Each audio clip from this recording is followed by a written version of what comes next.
Amigos de la historia y amantes de los enigmas que tira los senderos del tiempo, les habla Roderick y sean bienvenidos a un viaje fascinante. Hoy descorreremos el velo de un personaje de la antigüedad que es, por decir poco, legendario y desconcertante. Salomón, el tercer rey del pueblo de Israel, el llamado Rey Sabio. Desde las arenas del Génesis, donde Adán nombró a las criaturas del Edén, pasando por el diluvio de Noé, las migraciones de Abraham, la esclavitud de Egipto y la ley revelada a Moisés en el Sinaí, hasta la conquista de Canaán, bajo el mando de Josué y el turbulento tiempo de los jueces. Fue entonces cuando el pueblo pidió un rey. Surgió Saúl, y tras su caída, David, el joven pastorcillo que, en irrepetible combate, derrotó a Goliat, para después unificar las 12 tribus de Israel en un solo reino. Un guerrero, un poeta, un hombre perseguido por sombras y pasiones. De su linaje de más de 17 hijos, nacería el heredero de la corona, el más querido, el predilecto, el elegido para edificar el templo y tal vez algo más. O al menos, eso es lo que nos cuenta el libro más vendido de la historia. Porque lo que viene ahora no es solo historia, es leyenda, es símbolo y es misterio. Para comprender la historia de este legendario y sabio, debemos remontarnos a sus orígenes, a una historia de pasión, traición y poder, que se gestó en el corazón mismo de la corte del rey David. Salomón no fue un hijo cualquiera, fue el 10º vástago de David, fruto de su unión con Betsabé. Pero, ¿quién era Betsabé? Según nos cuenta la historia más íntima, el joven rey David quedó seducido por la belleza arrebatadora de una bella doncella que se bañaba en un estanque en las afueras del palacio, de nombre Betsabé, esposa de Urías elitita, un valeroso líder militar en el ejército de David. La historia, amigos, nos cuenta que David, cautivado por su hermosura, completamente enamorado, cometió un acto atroz.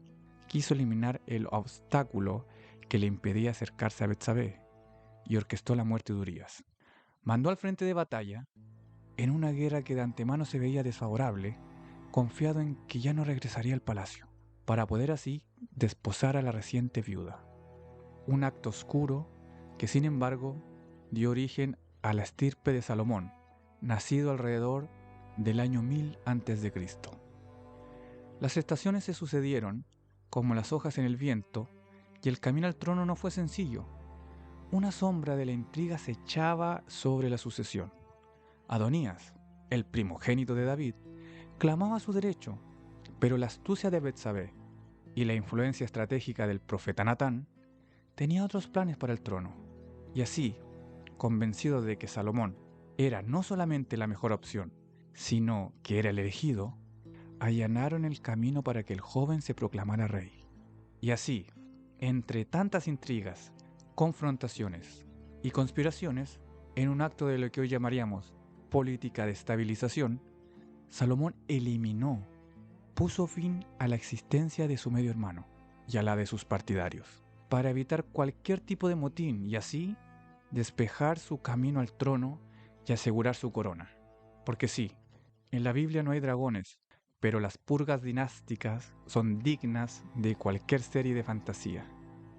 Después de que tantas vidas se extinguieran en rojo, accedió al trono alrededor del 971 a.C., antes de cumplir los 30 años, un joven rey con un destino colosal por delante, aunque seguramente sin imaginar que, 3 milenios después, aún hablaríamos de él con reverencia y asombro. Y logró todo esto sin necesidad de redes sociales. La era de Salomón se erigió como un faro de justicia, prudencia y diplomacia. Su fama como juez atravesó fronteras y aún hoy se recuerda uno de los fallos más célebres del mundo antiguo, recogido en el primer libro de los Reyes. Cuenta la historia que dos mujeres, identificadas como prostitutas, lo que implicaba que carecían de influencia o protección, se presentaron ante el rey. Ambas vivían en la misma casa y ambas habían dado a luz con pocos días de diferencia. Una de ellas Según el relato, sufrió la muerte de su hijo durante la noche, y mientras la otra dormía, lo sustituyó por el bebé vivo. Las dos mujeres clamaban ser la madre del niño sobreviviente. No había testigos, no había pruebas, solo dos voces enfrentadas ante el joven monarca. Y fue entonces cuando Salomón, sosteniendo al niño en el aire, pronunció su temido veredicto: partid en dos al niño vivo, y dad la mitad a la una y la mitad a la otra. Ante el horror de la propuesta, una de ellas, con lágrimas en los ojos, suplicó por el niño y aceptó que se le entregase a la otra con tal de salvarle la vida.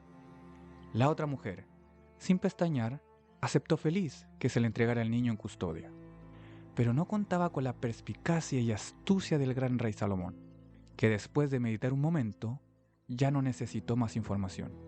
Había desenmascarado la verdad no con leyes, sino con instinto, empatía y una forma ancestral de psicología aplicada. Y fue así como Salomón entregó al niño a la mujer, que rompió en llanto. Pues no cabía duda, solo una madre auténtica preferiría renunciar a su hijo antes que verlo morir. La verdad, a veces, no necesita pruebas. Fue un juicio sin jurado, sin códigos escritos, sin rastro de jurisprudencia, y sin embargo, sigue citándose más de 3000 años después como paradigma de sabiduría judicial. Una sentencia tan brillante que si se dictara hoy, posiblemente ganaría el trending topic y alguna denuncia también. Y en la arena de la diplomacia podemos hablar sobre que Salomón supo tejer alianzas con sabiduría y visión estratégica. Una de las más sorprendentes fue su matrimonio con la hija del faraón de Egipto, pero esto lo abordaremos con mayor precisión más adelante. Aunque su mayor anhelo, y también el de su padre David, era edificar, construir, erigir una morada digna para la gloria de su Dios, para la gloria de Yahvé, un templo que sería el epicentro espiritual de su nación, la tan famosa gesta nacida en las alturas del sagrado monte Moriah, donde Abraham habría ofrecido en sacrificio divino a su hijo Isaac, no escatimó en gasto alguno, ni de mano de obra, que fue traída de todas partes del mundo conocido, por ese entonces, ni tampoco de materiales preciosos. Inició 3 años después de su ascenso y duró 7 años, culminando con una inauguración gloriosa en el 961 a.C. Imaginen, amigos, la magnificencia de aquella obra. No solo una construcción, sino una puerta entre dos mundos. El templo de Salomón no era un simple santuario, era un símbolo cósmico, un reflejo de los cielos en la tierra. Sus muros, cubiertos de oro, captaban la luz del sol como si del propio Yahvé habitara entre ellos. Las vigas y revestimientos eran de cedro de Líbano, madera sagrada, traída por los marineros de Tiro tras pactos sellados en silencio. Algunos cronistas antiguos hablaban de muros que brillaban como cristal y columnas de bronces fundidas en moldes cuya técnica se ha perdido con el tiempo. Pero lo más inquietante está en su interior. En la cámara más sagrada reposaba el Arca de la Alianza, invisible para todos salvo el sumo sacerdote, solamente una vez al año. Junto a ella, el mar de bronce, una gigantesca pila de agua que descansaba sobre 12 bueyes de metal, orientados hacia los puntos cardinales. Se decía que Salomón, sí, el mismísimo rey sabio, podía contemplar en sus aguas visiones del porvenir, como si el bronce fundido captara el murmullo del destino. Y aún más enigmático, la legendaria tabla de Salomón, mencionada en textos cabalísticos posteriores, donde, según la tradición, estaba inscrito el nombre del verdadero Dios, aquel que solo los ángeles conocen y que confiere a quien lo pronuncie poder sobre la creación. Todo esto, esta maquinaria de lo sagrado, tuvo un precio. La construcción del templo, la fortificación de ciudades y la formación de un ejército profesional drenaron las arcas del reino. Algunos antiguos textos sugieren que fue entonces cuando la sabiduría del rey comenzó a enfrentarse a los límites del poder terrenal, porque el templo no solo elevaba al pueblo, también le exigía sacrificios. Y claro, con tanta leyenda alrededor del arca, no extraña que 3000 años después un tal George Lucas decidiera meterle en una caja, darle un látigo a Harrison Ford y hacerla protagonista de una de las sagas más taquilleras del siglo XX. Porque hay misterios que ni Hollywood ha querido dejar enterrados. Salomón, para financiar su ambicioso proyecto, que no era precisamente de bajo presupuesto, dividió el Estado en 12 áreas administrativas para poder recaudar los impuestos. Una medida que, si bien era completamente necesaria, de todas maneras generó un profundo descontento popular entre sus súbditos por lo excesivo de estos tributos. Sin embargo, y a pesar de todos estos inconvenientes administrativos, su genio diplomático le permitió navegar en un mar de imperios en disputa, como el persa y el egipcio, manteniendo la paz y la prosperidad. Y aquí, amigos, nos adentramos en uno de los capítulos más fascinantes, más legendarios de la vida personal de Salomón. Según el relato bíblico y algunas tradiciones egipcias, el rey desposó a una hija del faraón Siamón, de la dinastía 21, en lo que fue una alianza sin precedentes. Era un gesto diplomático altamente inusual. Los faraones rara vez entregaban a sus hijas en matrimonio, y especialmente a reyes extranjeros. Las princesas egipcias eran consideradas semidivinas, parte del linaje solar. Sin embargo, en el caso de Salomón, la unión fue concedida, o como algunos apuntan, negociada con oro, incienso y mucha astucia. Pero la historia que ha perdurado con mayor fuerza es la de Maqueda, la reina de Saba. Su reino, identificado por muchos con el antiguo reino de Sheba, abarcaría territorios del sur de Arabia, el actual Yemen, y el norte de Etiopía. El primer libro de los Reyes nos cuenta que viajó a Jerusalén con una gran caravana cargada de riquezas para poner a prueba la sabiduría del rey. Lo que allí ocurrió no está del todo claro. El relato etíope del Kebra Nagast, escrito siglos más tarde, pero basado en tradiciones orales más antiguas, asegura que Maqueda quedó fascinada no solo por la mente de Salomón, sino también por su persona. Fruto de esa unión nació Menelik I, quien, ya adulto, regresó a Jerusalén a conocer a su padre. Al volver a Etiopía, según la leyenda, se llevó consigo el Arca de la Alianza, con o sin el permiso de Salomón, y la ocultó en Aksum, donde hoy se afirma que aún permanece, custodiada por monjes que nunca abandonan su santuario. Menelik se convertiría en el primer Negus, o emperador, de la dinastía salomónica, una línea real que se mantuvo, con interrupciones, hasta el siglo XX.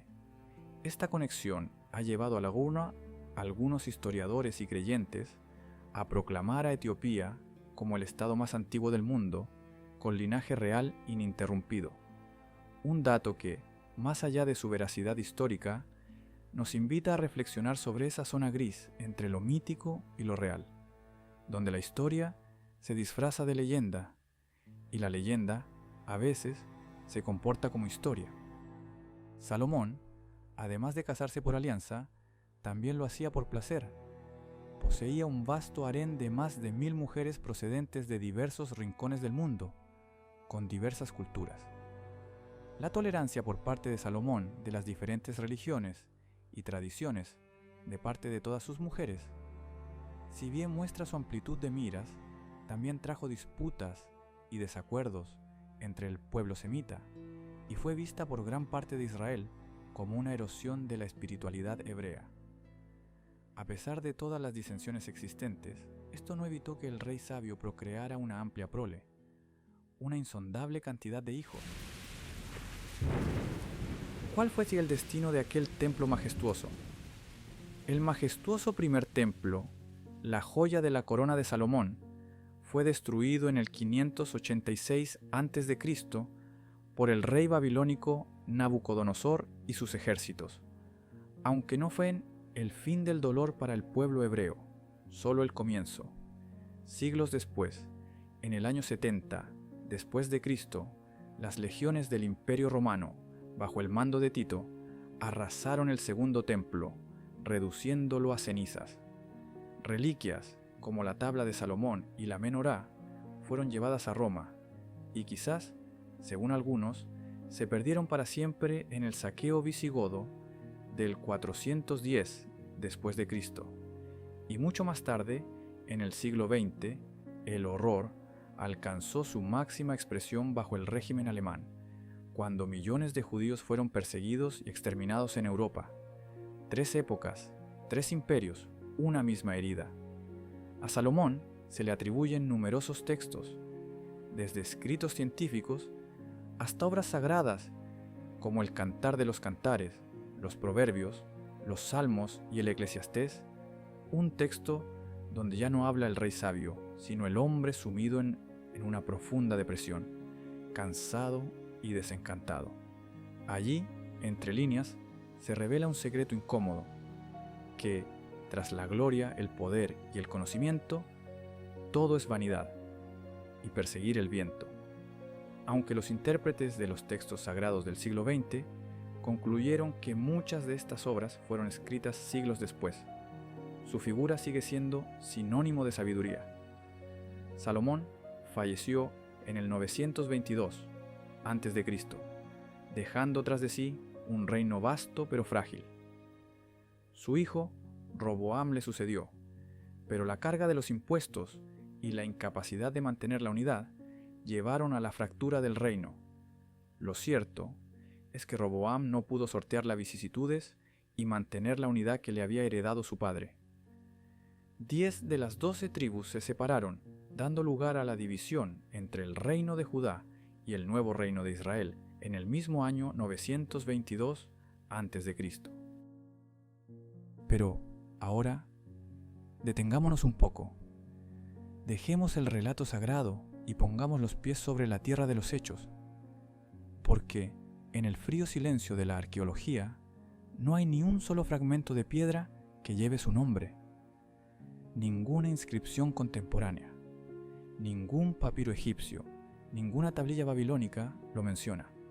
Jerusalén, en el siglo X a.C., parece haber sido poco más que una ciudad fortificada, no la capital de un imperio glorioso.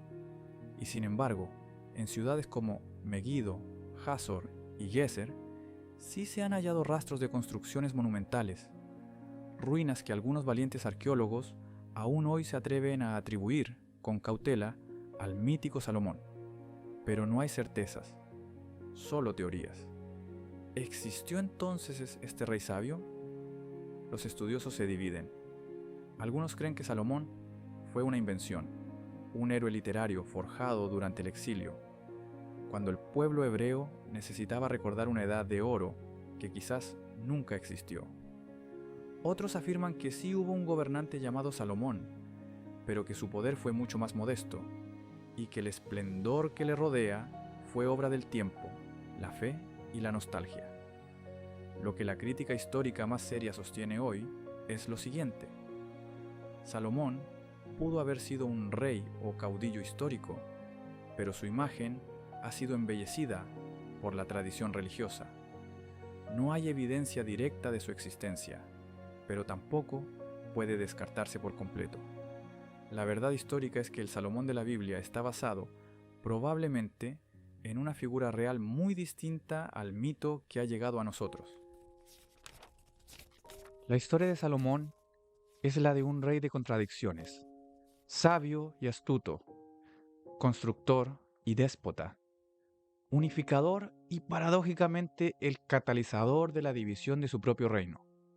Su legado, entre la realidad histórica y la leyenda, sigue resonando en los anales del tiempo, invitándonos a desentrañar los misterios de un monarca que, con sabiduría y sus enigmas, marcó para siempre el destino de una nación.